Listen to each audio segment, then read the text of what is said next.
تو مجھے پوری زندگی اللہ کا شکر ہے،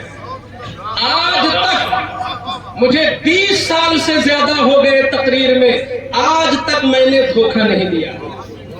اور کبھی بھی ایسا ہوا ہی نہیں ہے کہ بن بتائے میں نے کبھی موبائل سوئچ آف کیا ہو، اور وقت سے پہلے جب تک میں خود کمیٹی کا ایک فرد بن کر میں اپنا بدل انتظام نہیں کر دیتا، میں کبھی بھی کسی کو اندھیرے میں نہیں رکھتا، کیونکہ میرا عقیدہ یہ ہے کہ وہ کمیٹی ٹھیک ہے، نگرانی کر رہی ہے، جلسہ تو حضور کا ہے، پیغام تو حضور کا ہے، مسئلہ تو اعلیٰ حضرت کا ہے۔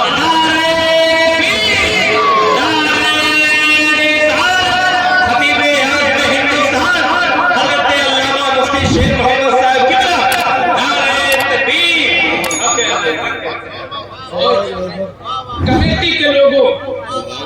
آپ بھی حضور کو جس طرح دعوت دینے والے حضرت جابر تھے، آپ وہ دعوت دو نا اپنے خطیب کو، کسی کا استحسان نہ کرو۔ میں اپنا مزاج بتاتا ہوں، یہ مولانا الیاس جگدیش پوری جا چکے ہیں، یہ طارق خورشید صاحب بھی جا چکے ہیں، ایک جلسہ سال میں کراتا ہوں، ایک جلسہ۔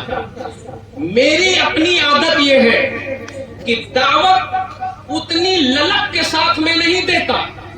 لیکن آنے کے بعد اس سے زیادہ نبھاتا ہوں، آنے کے بعد نبھاتا ہوں۔ معاملے آج کے الٹے ہو گئے، دعوت میں بڑی کشش،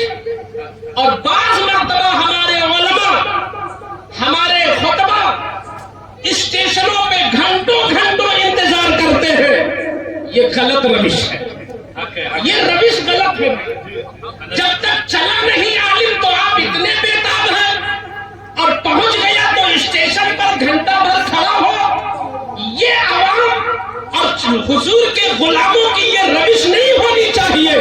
جتنی محبت سے بلاؤ، اس سے ڈبل محبت کے ساتھ رخصت کرو، یہ غلام کی سچی پہچان ہے۔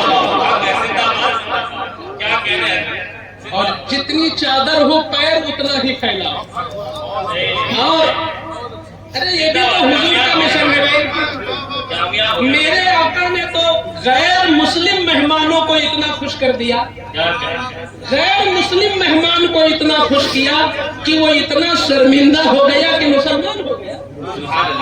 اور آپ اپنے رہبر کو خوش کر کے نہیں بھیج پاتے۔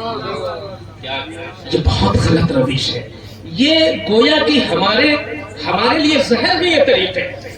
آپ کے گاؤں سے مہمان، وہ بھی عالم، وہ بھی حافظ، وہ بھی قاری، وہ بھی امام، مہمان کی بڑی قیمت ہوتی ہے۔ آؤ سنو تو میں ایک اسٹیمیٹ جو آپ نہ وہاں بینک میں نکلواتے ہیں، 6 مہینے کا اسٹیمیٹ نکالنا آج کل ایڈڈ مدرسوں میں بہت مانگا جاتا ہے، 6 مہینے کا اسٹیمیٹ لے آؤ۔ تو حضور صلی اللہ علیہ وسلم کی بارگاہ میں ابھی 15 سال رہی ہیں خدیجہ، ابھی 15 ہی سال تو رہی ہیں، اور 40 سال ہو گئے حضور کی عمر پاک کو۔ اب 15 سالہ اسٹیمیٹ جو نکالا خدیجہ نے، وہ کتنا سچا اسٹیمیٹ ہوگا؟ ہو سکتا ہے بینک کی مشینیں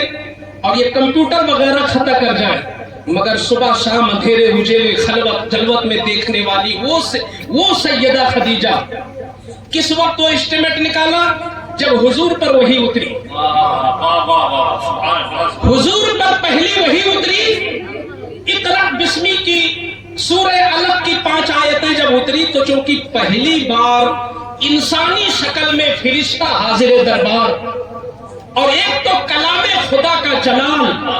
پھر فرشتے کی موجودگی، اس کی جھنجھناہٹ والی گھنگھراج آواز، یہ چیزیں قلب محمدی صلی اللہ علیہ وسلم پر کچھ ایسا اثر ڈالتی ہیں کہ حضور کے جسم پر لرزہ۔